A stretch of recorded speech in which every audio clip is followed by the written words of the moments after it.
Un président a dit clairement qu'il a démissionné sans pression, de façon spontanée, et la vacance du pouvoir a été constatée.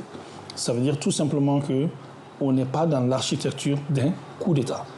En principe, les chefs d'État de la CEDEAO ne devraient pas mettre en place les sanctions par rapport à ça.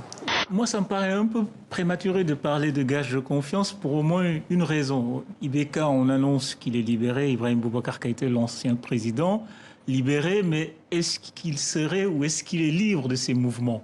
Au moment où je vous parle, on se demande à Bamako si les chefs d'État ouest-africains décideront de l'allègement, du maintien ou des renforcements des sanctions. C'est vraiment la plus grande interrogation qu'on a aujourd'hui à Bamako.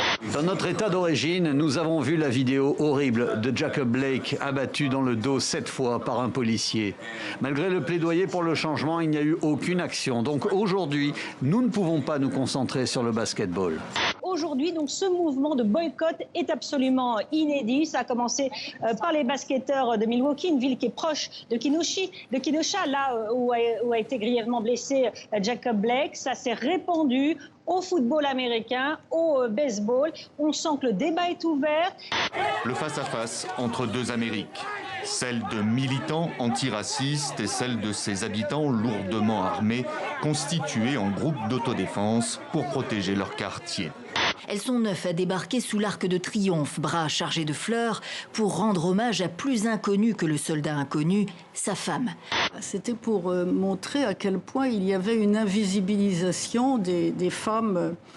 C'était le cas à l'époque, on peut dire que ça l'est encore, mais quand même beaucoup moins. En tous les cas, dans un pays comme le nôtre, en 50 ans, quand même beaucoup de pas ont été franchis.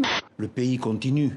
Les infirmières soignent, les vendeurs, les livreurs de pizza livrent, et bien que les coureurs pédalent, et qu'ils accomplissent des exploits, et que ces exploits nous fassent rêver et oublier un petit peu le sort qui est le nôtre, quoi. C'est un fait social, le Tour de France.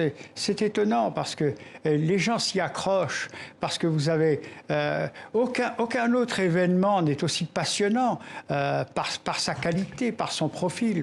T'as le souffle court, respire, quand rien n'est facile, respire, même si tu te perds, respire, et si tout empire, espère.